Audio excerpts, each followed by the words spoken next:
வணக்கம். செய்திகள் வாசிப்பது பத்மா சகாதேவன்.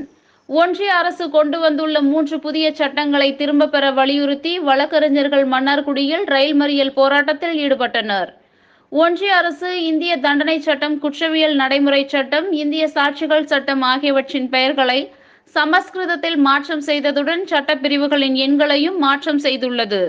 இது நாடெங்கும் வழக்கறிஞர்கள் மத்தியில் பெரும் எதிர்ப்பை ஏற்படுத்தியுள்ளது.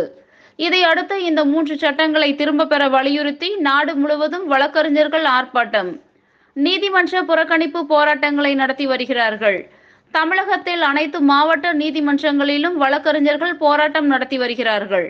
அதன் ஒரு பகுதியாக திருவாரூர் மாவட்டம் மன்னார்குடியில் வழக்கறிஞர்கள் மன்னை நகரிலிருந்து பேரணியாக சென்று ரயில் நிலையத்தில் மன்னார்குடியில் இருந்து மயிலாடுதுறை செல்லும் பயணிகள் ரயிலை மறித்து ஒன்றிய அரசை கண்டித்து கண்டன முழக்கங்களை எழுப்பி ரயில் மறியல் போராட்டத்தில் ஈடுபட்டனர்.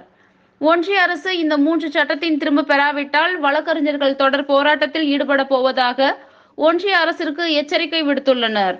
இதனை அடுத்து ரயில் மறியலில் ஈடுபட்ட அனைத்து வழக்கறிஞர்களையும் மன்னார்குடி காவல்துறையினர் கைது செய்து தனியார் திருமண மண்டபத்தில் அடைத்து வைத்தனர்.